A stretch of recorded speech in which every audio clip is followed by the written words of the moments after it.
Europe 1 13h. Il est 13h17 sur Europe 1 et Europe 1 13h continue jusqu'à 14h avec vous Thomas Schnell et vos deux débatteurs, les journalistes et écrivains Joseph Massescaron et Vincent Roy. Bonjour, merci d'être avec nous messieurs. Bonjour. Merci. Ce soir, Emmanuel Macron donnera sa première interview après les législatives. Personne dans l'Assemblée n'a de majorité. Dans cette impasse, que doit dire le chef de l'État ce soir ?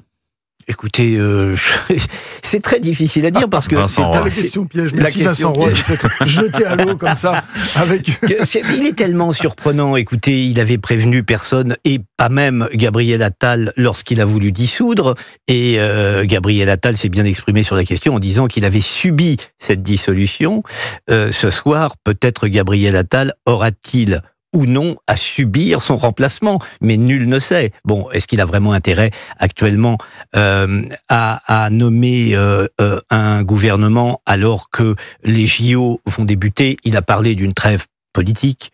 Bon, on peut parier sur le fait que, après tout, puis je peux me tromper aussi, mais on peut parier sur le fait qu'il va respecter cette trêve politique et que c'est plus sage pour lui. De toute façon, il a demandé à la NF, au Nouveau Front Populaire, de lui trouver un Premier ministre. Il sait très bien que ça n'est pas le cas, que ça va être très difficile pour eux.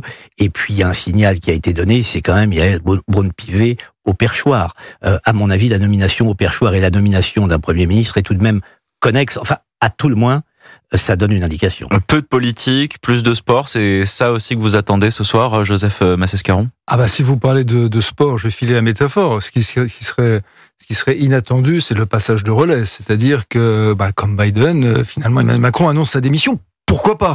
Voilà. Donc, Non. Non, mais je plaisante. À moitié. Non, il y a deux éléments. Il y a l'élément, en effet, l'élément sportif, qui est l'élément qui doit tous nous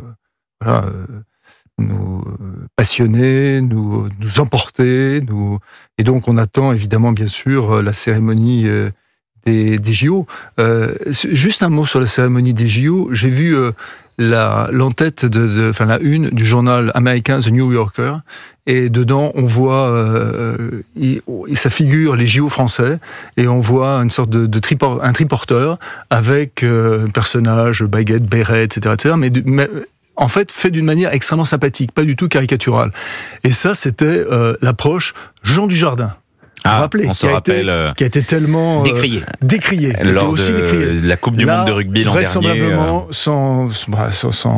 c'est un secret pour personne. Hein, quand on lit les entretiens de M. Boucheron, ce ne sera pas évidemment dans cette veine du Jardin, et je pense pas non plus qu'on soit, même s'il s'en réclame, dans la veine de Jean-Paul Goude, parce que à l'époque de Jean-Paul Goude, vous vous souvenez, c'était un fameux défilé du bicentenaire. Voilà, c'était un fameux défilé, et en fait, à l'époque de Jean-Paul Goude, il y avait encore des éléments, on pouvait prendre du recul parce qu'il y avait encore des éléments forts sur lesquels s'appuyer, rebondir. Et il y avait encore des éléments de la société française à déconstruire, des mythes encore à déconstruire. Tandis que là, il n'y a plus rien. Il n'y a plus rien à déconstruire. Donc la seule chose, Monsieur Boucheron ne va pas abattre des arbres, ça va être simplement du moulin à vent. Je reviens, ça c'est la partie sport. Sportif, peut-être une grosse annonce, peut-être le nom du dernier porteur de la flamme olympique, peut-être le nom d'un ou d'une chanteuse qui pourrait c'est possible. Nous faire l'honneur pour cette cérémonie. Mais revenons à la politique. Et Emmanuel Macron attendait la recomposition de l'Assemblée nationale avant de prendre des décisions. Il doit quand même quelques explications aux Français après cette législative. C'est la décomposition. D'ailleurs, ça ferait plaisir aux Verts. Hein. On est plus dans du compost politique que dans une reconstruction à proprement parler. Maintenant, là où un certain nombre, dernièrement, Manuel Bompard à votre antenne l'a souligné, il appartient à Emmanuel Macron de choisir. C'est au président de faire le choix. Bien sûr.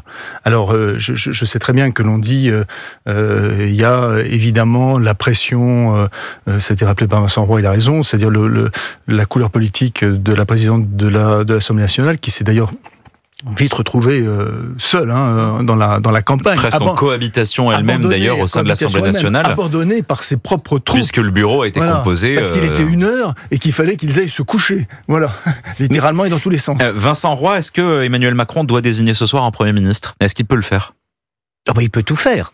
C'est à lui de désigner un Premier ministre, il peut tout faire. Mais de toute façon, sur la recherche du Premier ministre, elle se fait parce qu'il a demandé, je le répète, à ceux qui ont le plus de sièges, donc la NFP, il a demandé à ce qu'on lui donne un nom de Premier ministre. Mais comment choisir ce Premier ministre? Sur quels critères? Est-ce que c'est sur le poids des groupes précisément à l'Assemblée? Est-ce que c'est sur le score des européennes? Est-ce que c'est sur celui des législatives? Enfin, il y a 1000 questions qu'on peut se poser. Moi, je crois qu'il est d'une certaine façon extrêmement malin, qu'il a compris qu'il y aurait problème au sein même du nouveau Front populaire. Pourquoi? Parce que le PS court un lièvre et LFI en court un autre. C'est le Parti socialiste qui a repris d'une certaine façon du poil de la bête. Et le Parti socialiste rejoue une sorte de statut de parti moral. Alors qu'LFI, lui, je compresse un peu, mais LFI, lui, veut jouer l'idéologie, la pureté idéologique. Bon, donc évidemment, ces deux partis sont particulièrement j'allais dire incompatibles. Non, mais à tout le moins irréconciliables. Alors on me dit, bah oui, mais ils ont fait un programme commun. Programme commun, n'utilisons pas une expression dont on a beaucoup usé par le passé, qui correspondait au moins à quelque chose. Là, on ne peut pas imaginer que quelqu'un comme François Hollande soit 100% d'accord avec le programme de la NFP. Tout ça, c'est une mascarade. Est-ce qu'il ne serait pas en passe de gagner son pari, finalement? Puisque lui, il avait misé sur la division des gauches. La question. Elle est en train d'avoir lieu. Total désaccord avec ce que vient de dire Vincent Roy. Mais total. Total. C'est-à-dire que, je pense que, contrairement à ce que l'on peut dire, ce n'est pas le maître des horloges. Je pense que Emmanuel Macron ne contrôle plus rien. Je connais bien la phase fameuse, si les événements nous échappent, feignons d'en être les organisateurs. Mais là, franchement, il ne contrôle plus rien. Pourquoi il ne contrôle plus rien? Parce qu'il y a plusieurs éléments. Il y a deux agendas, deux rendez-vous électoraux qui sont en train de se rencontrer. Il y a bien sûr la présidentielle, on le sait tous, qui influe sur les groupes à l'Assemblée nationale aujourd'hui et l'influence entre les groupes. Ça explique aussi pourquoi le groupe Horizon d'Édouard Philippe ne parle plus au groupe de Monsieur Gabriel Attal, ce qui est un peu embêtant parce qu'on nous parle bien sûr en permanence des dissensions au sein de la gauche. On ne parle pas du tout des dissensions. Il y a un très bon papier dans l'opinion de ce matin que je conseille. On ne parle pas du tout de la guéguerre que se livre chaque chef, le patron du MoDem, M. Freno, etc. Donc on n'est pas du tout dans une forme de bloc central. Pourquoi il n'y a pas de bloc central? Parce qu'il n'y a plus de ciment. Le ciment, c'était Emmanuel Macron. Quand il n'y a plus de ciment, il n'y a plus de bloc.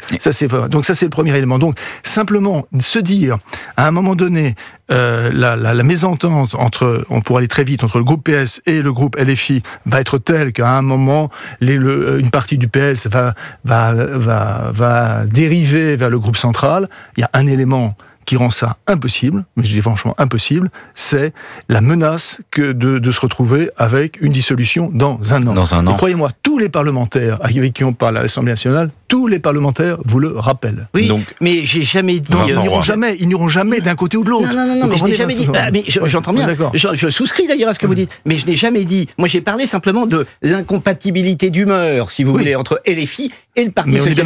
Mais je n'ai jamais dit que le Parti socialiste allait s'échapper sur sa droite. On est bien d'accord, ça ne fait pas de coalition gouvernementale, ni d'un côté ni de l'autre. La coalition gouvernementale, pour l'instant, on ne la voit pas venir du tout. De Yaël Braun-Pivet à la présidence de l'Assemblée nationale n'augure pas ce possible bloc central? Non, vous savez pas, pardon, Vincent, mais vous avez vu ce qui s'est passé, c'est-à-dire, je parle même pas du bureau où elle se trouve minoritaire, avec évidemment bien sûr des conséquences que les auditeurs doivent savoir, c'est-à-dire les conséquences, c'est que si un député brandissait aujourd'hui un drapeau palestinien, il ne serait plus sanctionné, etc. Il y a un certain nombre de comportements LFI qui aujourd'hui ne seraient plus sanctionnés, c'est le premier point. Et puis le deuxième point, c'est je pense là pour le coup aux présidences de commission, au budget et à ces éléments où là elle s'est retrouvée abandonnée, mais pas simplement abandonnée par la droite républicaine, contrairement à ce qu'on peut croire, parce que la droite républicaine, Laurent Wauquiez tient son groupe, mais tout simplement par ses amis d'ensemble qui apparemment ont beau se dire ensemble, mais pour le moment ils sont pas ensemble. Alors, nous venons d'établir ensemble les différences d'humeur du nouveau Front populaire entre le Parti socialiste et la France insoumise. Toutefois, il se retrouve sur un point, l'abrogation de la réforme des retraites. C'est en marche, nous assure la France insoumise ce matin. On y revient dans un instant, ce sera juste après le rappel de l'actualité. Juste après ça.